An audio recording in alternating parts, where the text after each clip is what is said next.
Imagine ಮಾಡಿ, ಒಂದು cheetah ಕಾಡಿನಲ್ಲಿ ಫುಲ್ ಫಾಸ್ಟಾಗಿ ಓಡ್ತಾ ಇದೆ, ಅದೇ ಟೈಮಿಗೆ ಒಂದು ಬಸವನ ಹುಳು ಆ ಮೆಲ್ಲಗೆ ಹರಿದುಕೊಂಡು ಹೋಗ್ತಾ ಇದೆ. ಚೀತಾ ಸೂಪರ್ ಫಾಸ್ಟ್ ಮತ್ತೆ ಬಸವನ್ ಹುಳು ವೆರಿ ಸ್ಲೋ. ಕರೆಕ್ಟ್. ಆದ್ರೆ ಯಾರು ಫಾಸ್ಟ್ ಯಾರು ಸ್ಲೋ ಅಂತ ಸೈನ್ಸ್ ಪ್ರಕಾರ ಹೇಗ್ ಡಿಸೈಡ್ ಮಾಡ್ತಾರೆ? ಇವತ್ತಿನ ಈ ಡೀಪ್ ಡೈವ್ಗೆ ಸ್ವಾಗತ. ಹೌದು, ಯಾವುದೇ ಒಂದು ವಸ್ತು ಎಷ್ಟು ಫಾಸ್ಟಾಗಿ ಹೋಗ್ತಿದೆ ಅಂತ ಕಂಡಿಡಿಬೇಕು ಅಂದ್ರೆ ನಮ್ಗೆ 2 ಇಂಪಾರ್ಟೆಂಟ್ ವಿಷಯಗಳು ಬೇಕು. 2 ವಿಷಯಗಳು ಅಂದ್ರೆ? ಒಂದು, ಆ ವಸ್ತು ಚಲಿಸಿದ ಡಿಸ್ಟೆನ್ಸ್ ಮತ್ತೆ ಅದಕ್ಕೆ ತೆಗೆದುಕೊಂಡ ಟೈಮ್. ಓಹೋ, ಡಿಸ್ಟೆನ್ಸ್ ಮತ್ತೆ ಟೈಮ್. ಎಕ್ಸಾಕ್ಟ್ಲಿ. ಈ ಡಿಸ್ಟೆನ್ಸ್ ಮತ್ತು ಟೈಮ್ ಎರಡನ್ನೂ ಒಟ್ಟಿಗೆ ಸೇರಿಸಿದಾಗ ನಮಗೊಂದು ಸೂಪರ್ ಪವರ್ಫುಲ್ ಕಾನ್ಸೆಪ್ಟ್ ಸಿಗುತ್ತೆ. ಅದೇ ನಮ್ಗೆಲ್ಲರಿಗೂ ಇಷ್ಟ ಆಗುವ ಸ್ಪೀಡ್.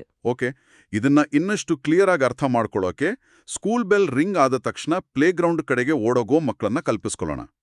ಖಂಡಿತ. ಒಂದೇ ನಿಮಿಷದಲ್ಲಿ ಯಾರು ಜಾಸ್ತಿ ಡಿಸ್ಟೆನ್ಸ್ ಕವರ್ ಮಾಡಿ ಗ್ರೌಂಡ್ ರೀಚ್ ಆಗ್ತಾರೋ ಅವರು ಫಾಸ್ಟರ್ ಅಥವಾ ಹೆಚ್ಚು ವೇಗವಾಗಿದ್ದಾರೆ ಅಂತ ನಾವು ಸುಲಭವಾಗಿ ಹೇಳ್ಬೋದಲ್ವಾ? ಹೌದು ಹೌದು. ಇದನ್ನೇ ಸೈನ್ಸ್ನಲ್ಲಿ ಸ್ಪೀಡ್ ಅಂತ ಕರೀತಾರೆ.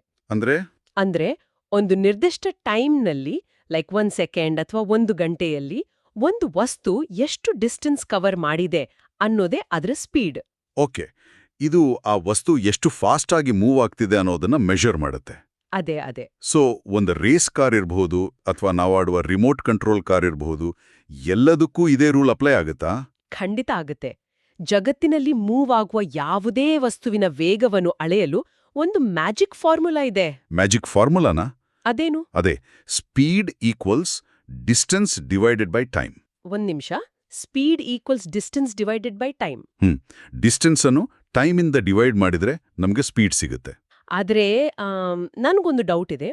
ಈಗ ನಾವು ಊರಿಗೆ ಹೋಗುವಾಗ ಹೈವೇ ಮೇಲೆ ಬಸ್ಸು ಫುಲ್ ಫಾಸ್ಟಾಗಿ ಹೋಗುತ್ತೆ. ಓಕೆ. ಅದೇ ಮಾರ್ಕೆಟ್ ಹತ್ರ ಟ್ರಾಫಿಕ್ ಜಾಮ್ ಇದ್ದಾಗ ಬಸ್ ತುಂಬಾ ಸ್ಲೋ ಆಗುತ್ತೆ. ಇಂಥ ಟೈಮ್ನಲ್ಲಿ ಆ ಮ್ಯಾಜಿಕ್ ಫಾರ್ಮುಲಾ ಹೇಗೆ ಯೂಸ್ ಮಾಡೋದು? ಹೌದು, ಬಸ್ಸಿನ ಸ್ಪೀಡ್ ಯಾವಾಗ್ಲೂ ಒಂದೇ ತರಹ ಇರೋದಿಲ್ವಲ್ಲ. ಇದು ತುಂಬಾ ಸ್ಮಾರ್ಟ್ ಕ್ವೆಶ್ಚನ್. ರಿಯಲ್ ಲೈಫ್ನಲ್ಲಿ ಟ್ರಾಫಿಕ್, ಸಿಗ್ನಲ್ಸ್, ಹಸುಗಳು ಅಡ್ಡ ಬರೋದು ಎಲ್ಲ ಇರುತ್ತೆ ಅಲ್ವಾ? ಹೌದೌದು, ಸಿಕ್ಕಾಪಟ್ಟೆ ಇರುತ್ತೆ. ಸೊ ಯಾವುದೇ ಗಾಡಿ ಒಂದೇ ಸ್ಪೀಡ್ನಲ್ಲಿ ಹೋಗೋದು ಕಷ್ಟ. ಅದಕ್ಕಾಗಿಯೇ ನಾವು ಆವರೇಜ್ ಸ್ಪೀಡ್ ಅನ್ನೋ ಕಾನ್ಸೆಪ್ಟ್ ಯೂಸ್ ಮಾಡ್ತೀವಿ. ಆವರೇಜ್ ಸ್ಪೀಡ್ ಅಂದ್ರೇನು? ಪೂರ್ತಿ ಜರ್ನಿಯಲ್ಲಿ ಬಸ್ಸು ಕವರ್ ಮಾಡಿದ ಟೋಟಲ್ ಡಿಸ್ಟೆನ್ಸ್ ಇರುತ್ತಲ್ವಾ, ಅದನ್ನ ಆ ಜರ್ನಿಗೆ ತೆಗೆದುಕೊಂಡ ಟೋಟಲ್ ಟೈಮ್ನಿಂದ ಡಿವೈಡ್ ಮಾಡಬೇಕು. ಓಹೋ, total distance divided by total time. Correct. ಹಾಗೆ ಮಾಡಿದಾಗ ನಮಗೆ ಆವರೇಜ್ ಸ್ಪೀಡ್ ಸಿಗುತ್ತದೆ. ಇದರಿಂದ ಟ್ರಾಫಿಕ್ನಲ್ಲಿ ನಿಂತಿದ್ದು, ಹೈವೇಯಲ್ಲಿ ಫಾಸ್ಟ್ ಆಗಿ ಹೋಗಿದ್ದು ಎಲ್ಲದರ ಲೆಕ್ಕವೂ ಸರಿಯಾಗಿ ಬ್ಯಾಲೆನ್ಸ್ ಆಗುತ್ತೆ. ವಾವ್, ಇದು ಸಖತ್ತಾಗಿದೆ. ಏನು ಗೊತ್ತಾ, ನಮ್ಮ ಪೇರೆಂಟ್ಸ್ ಮೊಬೈಲ್ನಲ್ಲಿ ಗೂಗಲ್ ಮ್ಯಾಪ್ಸ್ ಹಾಕಿದಾಗ ನಾವು ಎಷ್ಟು ಗಂಟೆಗೆ ಮನೆ ತಲುಪ್ತೇವೆ ಅಂತ ಅದು ಹೇಳೋಕೆ ಇದೇ ಆವರೇಜ್ ಸ್ಪೀಡ್ ಟ್ರಿಕ್ ಯೂಸ್ ಮಾಡೋದು.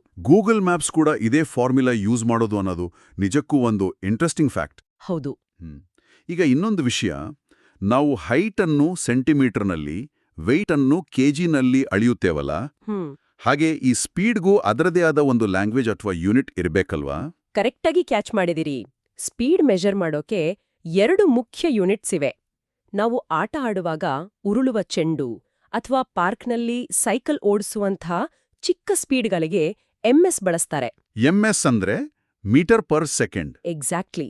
ಆದ್ರೆ ಬಸ್ಸು, ಟ್ರೇನ್, ಏರೋಪ್ಲೇನ್ ತರಹದ ದೊಡ್ಡ ಜರ್ನಿಗಳಿಗೆ KMH ಯೂಸ್ ಮಾಡ್ತಾರೆ. ಅಂದ್ರೆ ಕಿಲೋಮೀಟರ್ ಪರ್ ಅವರ್ ಅಲ್ವಾ? ಹೌದು ಹೌದು. ನಮ್ಮ ದಿನನಿತ್ಯದ ಜೀವನದಲ್ಲಿ ಇದು ಹೇಗೆ ಕೆಲಸ ಮಾಡುತ್ತೆ ಅಂತ ಒಂದು ಎಕ್ಸಾಂಪಲ್ ನೋಡೋಣ. ಓಕೆ, ನೋಡೋಣ. ನಾವು ಬ್ಯಾಂಗ್ಳೂರಿಂದ ಮೈಸೂರಿಗೆ ಟ್ರೈನ್ನಲ್ಲಿ ಅಥವಾ ಬಸ್ಸಿನಲ್ಲಿ ಹೋಗ್ತಾ ಇದ್ದೀವಿ ಅಂತ ಇಟ್ಕೊಳ್ಳಿ. ನಮ್ಗೆ ಡಿಸ್ಟೆನ್ಸ್ ಮತ್ತು ಟೈಮ್ ಗೊತ್ತಿದ್ರೆ ನಾವೇ ಸ್ವತಃ ಆ ಗಾಡಿಯ ಸ್ಪೀಡ್ ಲೆಕ್ಕ ಹಾಕ್ಬೋದಾ? ಖಂಡಿತ ಹಾಕ್ಬೋದು.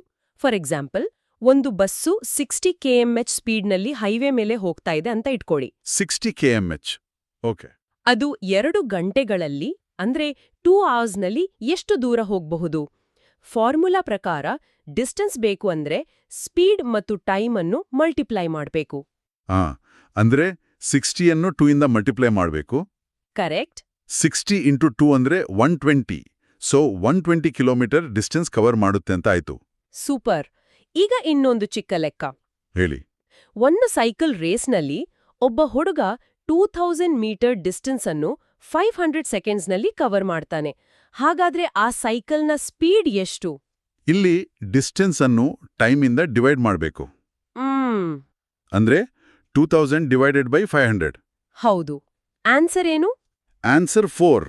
ಅಂದ್ರೆ ಆ ಸೈಕಲ್ನ ಸ್ಪೀಡ್ 4 ms ಆಗಿರುತ್ತೆ. ಪರ್ಫೆಕ್ಟ್. ಇದು ಆಕ್ಚುಲಿ ತುಂಬಾ ಇಂಟ್ರೆಸ್ಟಿಂಗ್ ಇದೆ. ನಮ್ಮ ಸುತ್ತ ನಡೆಯುವ ಎಷ್ಟೋ ವಿಷಯಗಳ ಸ್ಪೀಡನ್ನು ನಾವೇ ಲೆಕ್ಕ ಹಾಕ್ಬೋದು. ಹೌದು. ಡಿಸ್ಟೆನ್ಸ್, ಟೈಮ್ ಮತ್ತು ಸ್ಪೀಡ್ ನಡುವಿನ ಈ ಲಿಂಕ್ ಅರ್ಥ ಆದ್ರೆ ನಮ್ಮ ಸುತ್ತಮುತ್ತ ನಡೆಯುವ ಮೂವ್ಮೆಂಟ್ಗಳ ಬಗ್ಗೆ ಕಲಿಯೋದು ಒಂದು ಆಟದ ತರಹ ಮಜಾವಾಗಿರುತ್ತೆ. ಸೆಕೆಂಡ್ ಮುಳ್ಳು ಸುತ್ತುತ್ತಲೇ ಇರುತ್ತೆ ಅಲ್ವಾ?